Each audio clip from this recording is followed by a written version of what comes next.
welcome to the Free the Idea podcast, Justin. I'm your host, Todd Beebe, and you are again, what's your name again? My name is Justin Bilicki right now. Right now, what was it previously? Before I was born, I was uncertain. I was actually supposed to be named Justice. And then, really? Yeah, and there was a kind of a battle I heard from my parents to name me Justin. I love that. So Justice Bilicki, and that to me is very much leading man. Not that you're not my leading man, just in general. My vast listeners need to know that Justin is such a stand-up person while he's sitting down right now, but he turned off his air conditioner in the raging heat of summer to keep the audio crisp, clear, clean, and cool for all y'all. So that's the type of person he is. All joking aside, it's the type of person he is, a very generous person. I have worked with Justin before, but I knew him personally before that. Justin, do you have like a bio you would share?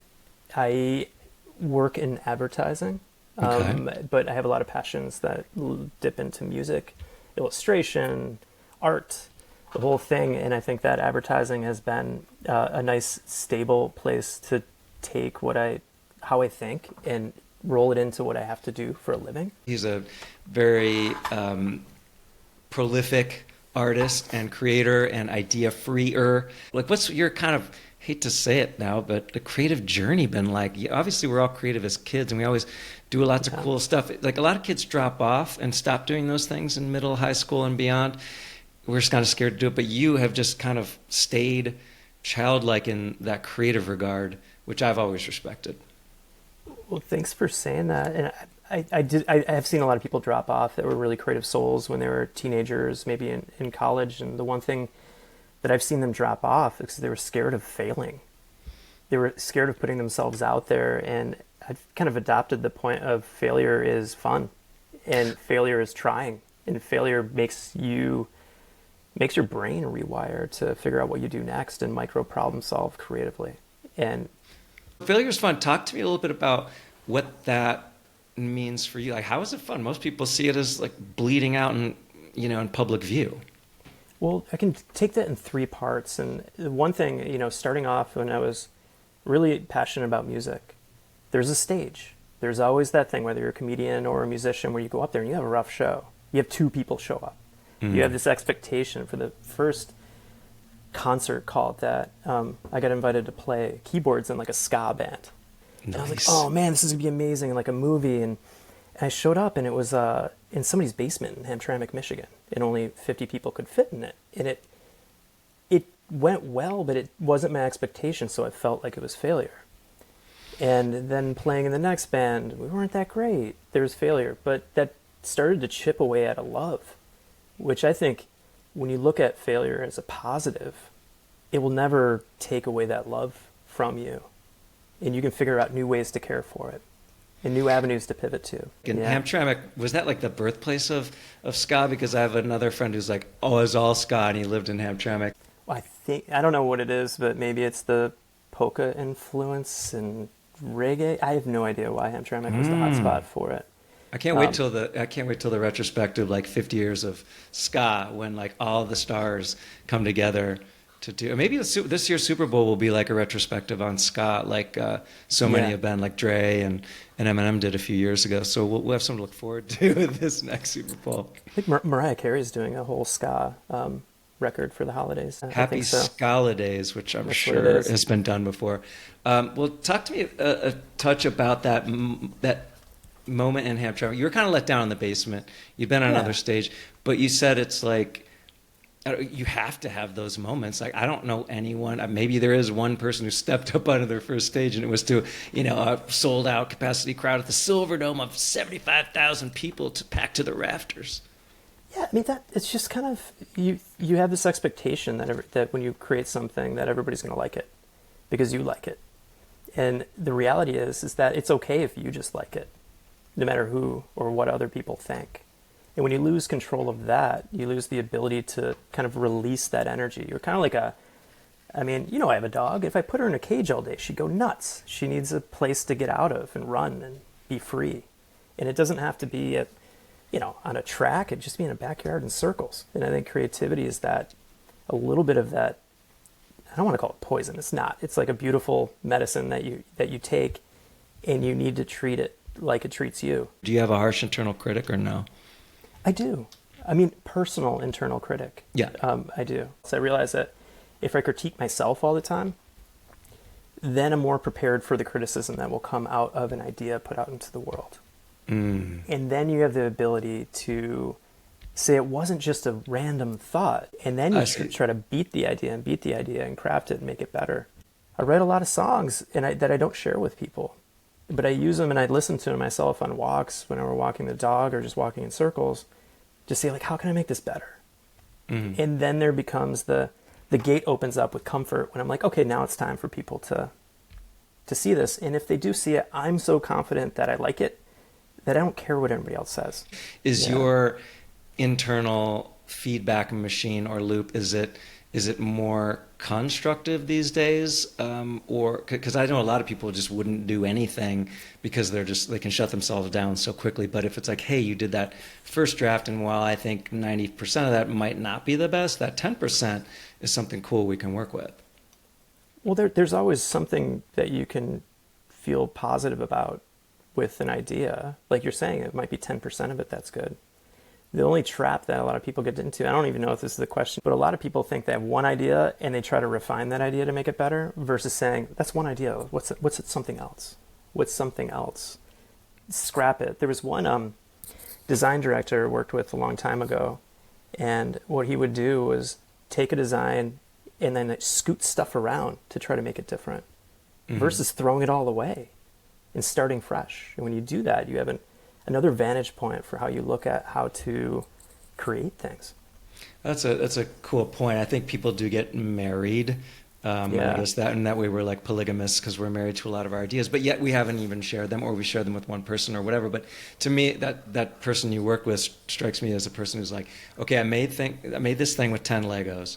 Now I'm going to make another thing with that 10 Legos and another thing with that 10 Legos and never bring in another one or get rid of one, as opposed to someone who might, like you, who might push those Legos aside, bring in 10 different Legos and be, or not Legos at all. Pieces of yarn or whatever the hell you want to do to add to this thing. I saw a quote that was, the creative adult is the child who survived. And all I'm talking about before is children move on to the next thing. They have short memories and they don't get depressed with the critique of things. They just make a new thing. They explore a new thing. Their eyes are wide open. Everything's new and fresh and exciting before it's not. Versus being a challenge at the very beginning. I think that's where childhood and adulthood kind of butt heads a bit. We have so many rules and barriers and ways of working and proof, and now with data, and it like all these different barriers come into place that we're never curious if that barrier is right or wrong anymore. Creativity is supposed to break rules that were written without a different perspective.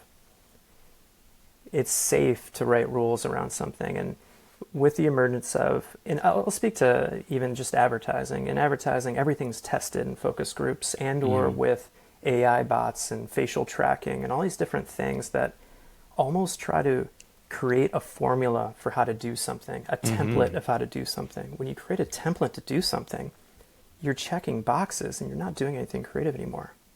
It's more science than at that point. What about like imposter syndrome? Does that ever creep up on you, even though you played, in front of large audiences or presented to a ton of people, or a factor? I always think that's a factor. I mean, we're all imposters. I do think healthy paranoia is a great thing as a creative because there's motivation to do something and keep on going. Or there's a voice in the world that needs to be heard. And whether that's through one of the cartoons that I do or a song that I'll write, if it's already out there, I wouldn't do it. Sometimes when I was doing the political cartoons, did them daily, right? Yeah. And I'd send it to the publisher, they put it in the newspaper, and then I get a note that somebody did the same exact cartoon in a different newspaper. And I was like, oh, shit. But, like, creativity can only exist in the presence of ignorance.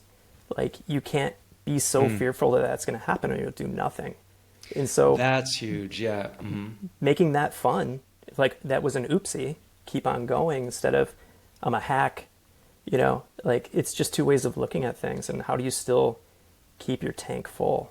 Do you think there's any advice you'd offer people who are like, feel like their creativity has been caged like your dog? Yeah, but was that a dog in the background? That was my dog, yeah. Oh, yeah. I don't know if you were Perfect wagging timing. your tail. I would say the one thing, okay, so the cartooning thing. I always drew when I was a kid, right? Mm-hmm. I got into it because I could draw, but my drawing sucked. And it only took, I think it was 10 years later, a young cartoonist came up to me like, how do you do it? How do you do this? I'm like, I put 10 years into it.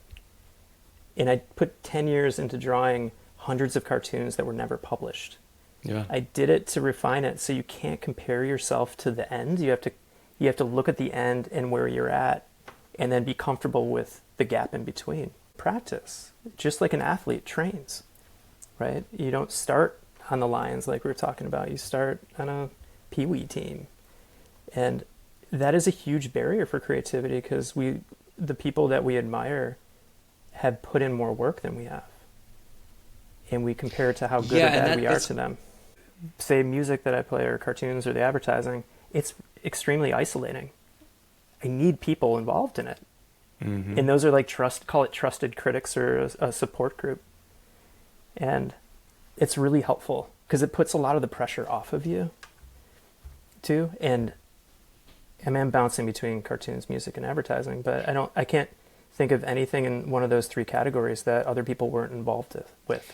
Yeah, and that's really interesting because that's something I was writing down. It was like creative output can take millions of different forms, but there's kind of only two ways of being creative, right? Solo as part of a collaboration. So but how can cartooning possibly be a collaborative effort? I mean, besides when you're done and you hand it to someone for critique.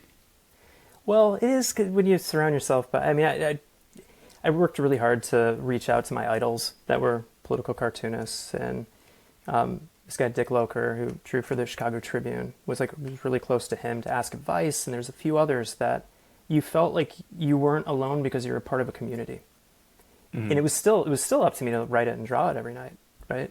But I didn't feel alone or isolated. I felt like I was part of something bigger. And when you feel like you're a part of something bigger, you take a little bit of the pressure off.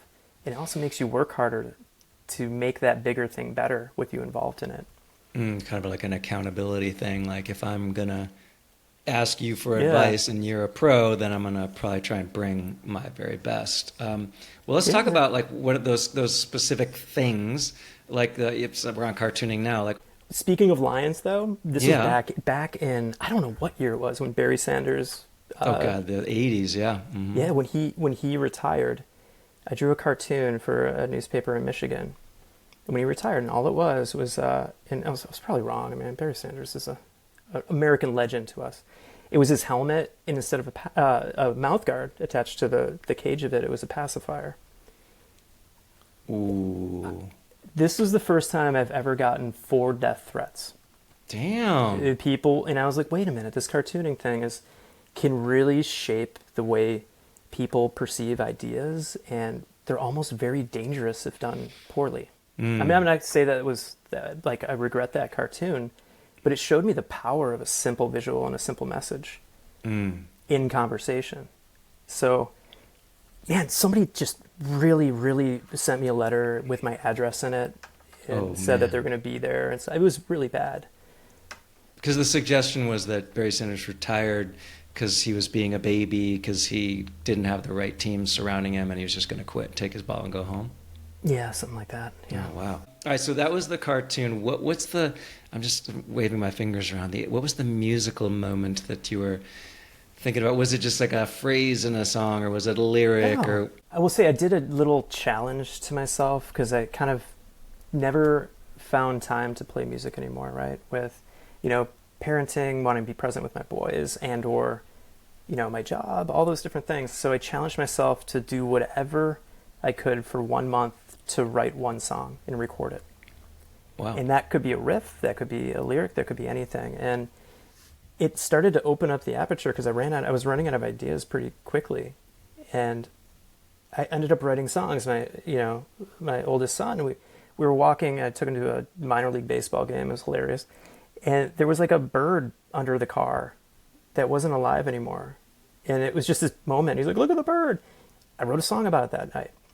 And I realized that anything can inspire anything, and it's one of my favorite tracks. I love that. And Anything can inspire anything. I mean, that's like true. Like, yeah, of course, art can inspire, does inspire other art. But to your yeah, point, even a dead little parakeet under a car can do that. I mean, would you be willing to share that song you can share it, and as part of this? you can put it wherever you'd like. Oh, dang, Yeah, that's quite an invitation and yeah. permission for that matter. And why does that song in particular? Is it just because it's the most fresh or most meaningful? Why do you believe? Why do you think it's your favorite? I think it's my favorite only because I didn't overthink it. And Mm. while doing that, I mean, it's a very quick, like 2 riff track, but it took under an hour to do drums, bass, vocals, and guitar. And Hmm. just that rapid prototyping, getting that thing out there. I mean, it's not the best song in the world, right? But it's one I'm most proud of because it was a reflection. It was a little audio diary of that day that I have and I can keep with me. And Yeah, I love that. also, it inspires other songs. Now I have confidence that I can do this quickly and not get frustrated. And when I get frustrated, I just stop playing Mm. or I do Yeah, something else. put it down. What I like about music so much is you can take something so mundane and make it sonically beautiful. Mm. Like you can use that tool to reimagine and rethink something that, I mean, I've got, what is this? I've got a mask right here, like an old COVID mask. Hmm. You could write a song about that. Like, what does that do? How does it feel? It's so, Mm. it's taking, it was more of an exercise to take inspiration where inspiration was never seen or things you would forget that are in your periphery. Yeah, I think there's this thought around inspiration has to either be thunderbolty or a voice from above, and you're merely the vessel, expressing that, or that it has to be like some higher order thing between humans. And but you're saying maybe Yeah. that literally the mundanity of the thing was inspirational. Oh, absolutely. The one thing to watch out, I don't want to forget to say this. Surrounding yourself by around the right people helps. There are people that are vampires for your creative energy. Mm. They will take it away, make like shame on you, or make you call you weird or anything like that. And if surrounding yourself in that type of cadre of folks is so toxic, and like I love talking to you, Todd. Like we've known each other for a long, long time, and a lot of it is because you always have a great vantage point on the world, and you make things seem better than they are with character and with inspiration. So That's lovely. Thanks for sharing that. I mean, I've always been a fan of yours, and you are just a font. Literally, it's like stuff is just pouring out of you all the time. Like even if they're the world's most terrible puns, like you just like you're Oh, yeah. always going, you're always going. But I don't say, hell with that, boo, that sucks. Like, why would you do that? Like, I talked to a guy who was like, why would you ever, even if Yeah. it's the worst thing you've ever heard, or you just say, you did it, man, good job. Like, Yeah. uh, you don't want to be like vampiric at the worst. Like they'll steal your shit or your energy, Yeah. but Yeah. like, or it can be just like crickets. I guess that's another response. But I don't know. It's hard to tell people like, oh, don't take that for any value necessarily. Like even the littlest critique can turn people off, like literally turn off the creative spigot forever. Like maybe Yeah. one from your parent or a teacher or whatever. But then when you do start doing it, and then someone like gives you a little thing, I just really wish people could get past that. And it's part of the mission is to like you said, failure can be fun. I guess to some sickos like you, and maybe we can all become Yeah. sickos in that regard and change that attitude entirely. 1,000%. This reminds me of a little story that almost deflated me but energized. There was this one band that I don't want to call them out by name. Great band, loved the band. We got to open with them and the Troubadour in LA. Nice. I always liked them. But we just, oh no, it was at a Glass House in Pomona right after that. But the band I was playing in, we had fun, right? We had a diaper show one day. We had a shower show, and so this was the diaper show, and I'm sitting there in the backstage putting on my diaper, right, getting ready to go to the drum set, and I walked past this band who loved the band. They were huge at the time, admired them, and their singer just looked at me and goes, "What are you, a clown?" Literally had to go on stage in like 5 seconds after I was on my way out. Right. And my first reaction was, you're the clown because you're not having fun, man. Mm. Like you're buttoning your shirt all the way to the top. What are you, a J. Crew model? Like, stop. I know people like your music, but you're losing the soul of it. You're doing it not for yourself anymore. You're doing it for the vanity. Mm. Yeah, that's interesting because there's that self-seriousness too, and Yeah. Because then he thinks, because you're opening for them, right? It's like Yeah. there's a level of uh, who knows, gravitas or something, that like people came to the show to Yeah. worship us, and you're gonna make light of this thing. And to Yeah. your point, like, don't you want to give people something to look at and be like, oh my God, they look like they're having fun? But it was toxic. I mean, when we played, like it was all about entertainment. It was all about making people happy and being happy doing that. And And did you get over that for that show, or was that a real tough one to get out of your head? Did you manage to get into the flow and play your heart out, or were you kind of oh, affected for that show? I was affected for like just until he stopped talking.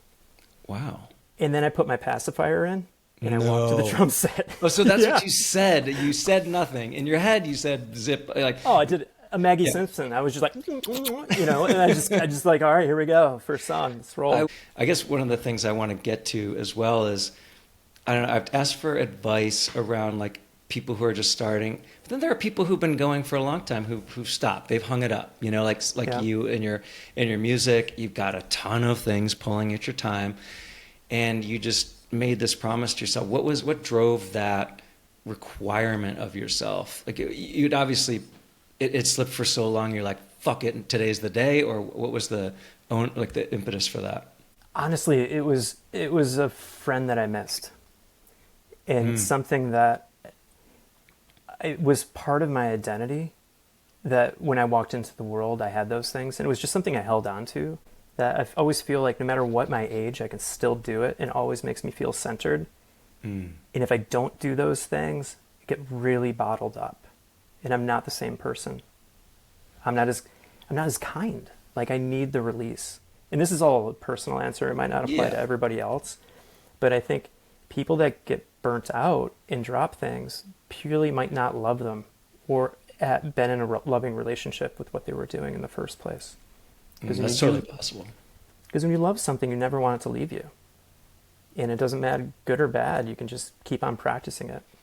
You say the bottled up thing. I just keep coming back to this image of your dog trapped in the cage. Yeah. And I just think that's true for so many people, including my own, where it was just like, I have to get it out. If I don't, I'm going to be unkind to people around me, and that's not healthy for just relationships within the home and certainly outside the home. So I would argue that expressing oneself creatively is almost necessary as a human. Would you say that? I would say it's mandatory as a human, no matter if you consider yourself a creative person or not. There's always something. I mean, even call it a Wall Street guy likes to play golf. Like in one way or another, that's creative. It's solving micro problems over and over and over with each shot, right? Like what club do I have? What distance am I at? They might not be making beautiful paintings, but it is a different gear that's necessary to balance the mind. And I just don't, maybe it's strange, but there's always a creative something in everybody. It just depends on how much they want to show it off. You said something interesting a moment ago that I was saying, well, creativity maybe is necessary for mankind. And you said it's mandatory. How would we make it mandatory? That's a great question. I mean, you look at, I'll go back to the band thing. When we went and played with bands in Canada, they got stipends from the government to help fund their tours. And I was always jealous of that because institutionally at the government level, they were supporting the arts. And that's gone way, way away as the first thing to take away. The first expenditure that doesn't mean anything. And it's very sad, and it's up to us to kind of retaliate against that and do art in new ways. Yeah, I love this idea too of almost like making life seems to be this kind of it's a college course book in a way, right? And people just continue to choose things that might be financially lucrative, right? Creativity is not always, rarely is that thing, but it almost feels like we're not a liberal arts. We're not in a liberal arts life anymore, right? We're kids. We're doing all these creative things, and they drop off. If we made it mandatory, wouldn't it be amazing if we had you have to do poetry in your, sophomore year of Yeah. high school. You have to do, fine arts drawing in your senior year.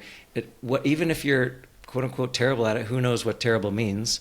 But it's like you got to be exposed to it and you got to exercise that part of your brain, because if you don't, But the one thing, like you're saying, if you introduce people to things that might be creative early on, it allows them to flirt and then to fall in love with that thing.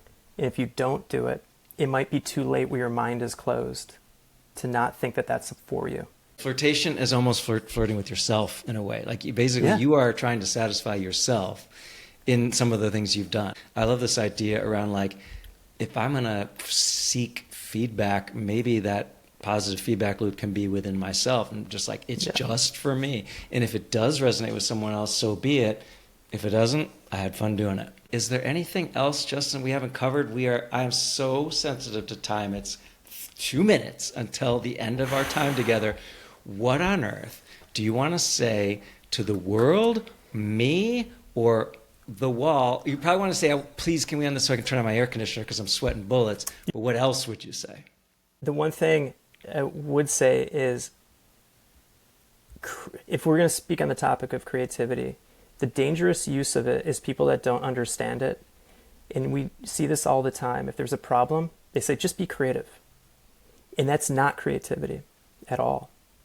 It's almost used as a disposable quality in people versus its true value and its exciting value of creating something new, taking two things that haven't been put together and make something new about it. Everything's been done in one way or another, but that doesn't mean everything has been done. And so that's a nice task. And I think as individuals, whether you're a songwriter, whether you're an artist, whatever, everything that has been done hasn't been done by you, and your fingerprints and your voice will be all over it. So to be intimidated to think that you're not bringing anything to the world is wrong, because you can create something new. Damn. Love it.